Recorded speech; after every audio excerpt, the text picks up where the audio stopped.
এ ঘটনাটি বনু ইসরায়েলের সঙ্গে সম্পর্কিত নয়, বরং ঘটনাটি ব্যক্তিগতভাবে মুসা আলাইহি ওয়াসাল্লাম এর সঙ্গে জড়িত। পিতা ইব্রাহিম আলাইহি ওয়াসাল্লাম সহ বড় বড় নবিরাসুলগণের জীবনে পদে পদে পরীক্ষা দিতে হয়েছে। মুসা আলাইহি ওয়াসাল্লাম এর জীবনে এটাও ছিল অনুরূপ একটি পরীক্ষা, যে পরীক্ষায় জ্ঞানীদের জন্য শিক্ষণীয় বিষয়সমূহ রয়েছে। কি ছিল সেই কঠিন পরীক্ষা? চলুন তবে জেনে আসি। হজরত উবাই ইবনে কাব রাদিয়াল্লাহু তাআলা আনহুর বরাতে এই হাদিসটির বর্ণনা আছে। তিনি নবী সাল্লাল্লাহু আলাইহি ওয়াসাল্লাম এর কাছে নিচের ঘটনাটি শুনেছেন। একবার মুসা আলাইহি ওয়াসাল্লাম বনি ইসরায়েলের এক সমাবেশে ভাষণ দেওয়ার জন্য দাঁড়িয়েছেন। তাকে জিজ্ঞেস করা হল, কোন ব্যক্তি সবচেয়ে বেশি জ্ঞানী? তিনি বললেন, আমি। মুসা আলাইহি ওয়াসাল্লামের এ উত্তরে আল্লাহ তার প্রতি অসন্তুষ্ট হলেন, কেননা তিনি জ্ঞানের উৎস হিসেবে আল্লাহর কথা বলেননি। আল্লাহ মুসা আলাইহি ওয়াসাল্লাম কে বললেন, দুই নদীর সংযোগস্থলে আমার এক বান্দা আছে, সে তোমার চেয়ে বেশি জ্ঞানী। মুসা আলাইহি ওয়াসাল্লাম আরজ করলেন, হে আমার রব, তার কাছে পৌঁছাতে কে আমাকে সাহায্য করবে? আল্লাহ বললেন, তুমি একটি মাছ ধরে এক থলির মধ্যে রাখো, যেখানে গিয়ে তুমি মাছটা হারিয়ে ফেলবে সেখানেই তিনি আছেন। মুসা আলাইহি ওয়াসাল্লাম একটি মাছ ধরে থলির মধ্যে ভরে রাখলেন। এরপর তিনি ও তার সঙ্গী ইউশা ইবনে নুন যেতে যেতে একটি পাথরের কাছে পৌঁছে সেখানে মাথা রেখে বিশ্রাম বসলেন। মুসা আলাইহি ওয়াসাল্লাম ঘুমিয়ে পড়লেন। মাছটি নড়াচড়া করতে করতে থলি হতে বেরিয়ে নদীতে নেমে গেল। আল্লাহ মাছটির চলার পথে পানির গতি স্তব্ধ করে দিলেন। মাছটির চলার পথ সুরঙ্গের মতো হয়ে গেল। নবী হযরত মুহাম্মদ সাল্লাল্লাহু আলাইহি ওয়াসাল্লাম হাত দিয়ে ইঙ্গিত করে বললেন, এভাবে সুরঙ্গের মতো হয়েছিল। এরপর মুসা ও ইউশা ইবনে নুন বাকি রাত ও সমস্ত দিন পথ পেরিয়ে গেলেন। পরদিন ভোরে মুসা আলাইহি ওয়াসাল্লাম তার যুবক সঙ্গীকে বললেন, আমার সকালের নাশতা নিয়ে এসো, সফরের কারণে আমি খুব ক্লান্ত। সঙ্গীটি বললেন, আপনি কি লক্ষ্য করেছেন, আমরা যখন সেই পাথরের কাছে বিশ্রাম নিয়েছিলাম, মাছটি চলে যাওয়ার কথা বলতে আমি একেবারেই ভুলে গেছি। আসলে আপনার কাছে সেটা বলতে শয়তানি আমাকে ভুলিয়ে দিয়েছে। মাছটি নদীতে আশ্চর্যভাবে নিজের পথ করে নিয়েছে। রাবী বলেন, পথটি মাছের জন্য ছিল সুরঙ্গের মতো, আর তাদের জন্য সেটা ছিল অবাক ঘটনা। মুসা আলাইহি ওয়াসাল্লাম বললেন, এই সেই জায়গা যা আমরা খুঁজে বেড়াচ্ছি। এরপর দুজনই নিজ নিজ পদচিহ্ন ধরে পেছনের দিকে ফিরে চললেন, যে পর্যন্ত না তারা সেই পাথরের কাছে এসে পৌঁছালেন। তারা দেখলেন সেখানে একজন লোক বসে আছেন। মুসা আলাইহি ওয়াসাল্লাম তাকে সালাম দিলেন। সালামের জবাব দিয়ে তিনি বললেন, এখানে সালাম এলো কি করে? তিনি বললেন, আমি মুসা। লোকটি জিজ্ঞেস করলেন, আপনি কি বনি ইসরায়েলের মুসা?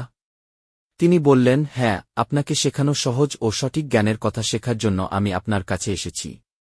মুসা আলাইহি ওয়াসাল্লাম বললেন, আমি কি আপনার সঙ্গী হতে পারি?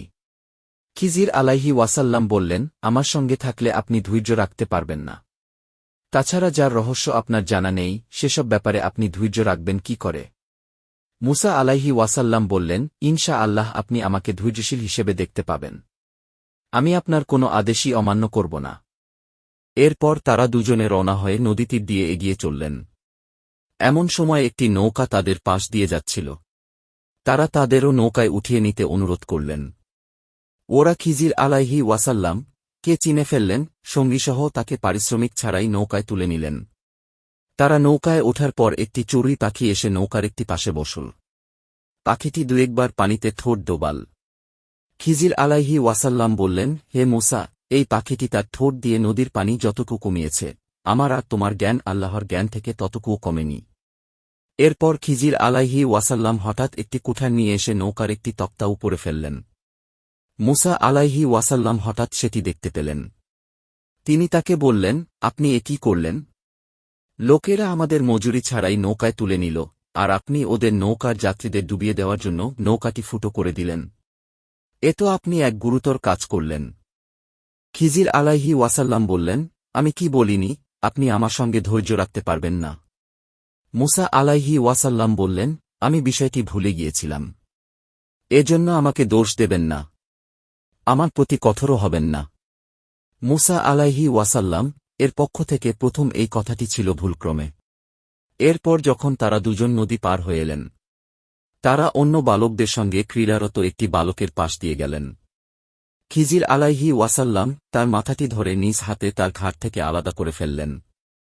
মুসা আলাইহি ওয়াসাল্লাম তাকে বললেন, আপনি একটি নিষ্পাপ বালককে বিনা অপরাধে হত্যা করলেন। নিশ্চয়ই আপনি একটা অন্যায় করলেন। খিজির আলাইহি ওয়াসাল্লাম বললেন, আমি কি আপনাকে বলিনি আপনি আমার সঙ্গে ধৈর্য ধরে রাখতে পারবেন না? মুসা আলাইহি ওয়াসাল্লাম বললেন, এরপর যদি আমি আপনাকে আর কোনো বিষয়ে জিজ্ঞেস করি, আপনি আমাকে আর আপনার সঙ্গে রাখবেন না। কারণ আপনার ওজর আপত্তি চূড়ান্ত হয়েছে। আবার তারা চলতে লাগলেন। অবশেষে তারা একটি জনপদে এসে পৌঁছালেন। গ্রামবাসীর কাছে তারা খাবার চাইলেন। কিন্তু তারা তাদের আতিথ্য দিতে অস্বীকৃতি করল। সেখানে তারা একদিকে ঝুঁকে পড়া একটা দেয়াল দেখতে পেলেন। সেটি ভেঙে পড়ার উপক্রম হয়েছিল। খিজির আলাইহি ওয়াসাল্লাম সেটি নিজের হাতে সোজা করে দিলেন। মুসা আলাইহি ওয়াসাল্লাম বললেন, মানুষগুলো এমন যে আমরা এলাম, অথচ তারা আমাদের না দিল খাবার, না দিল আতিথ্য। অথচ আপনি ওদের দেয়াল সারিয়ে দিলেন।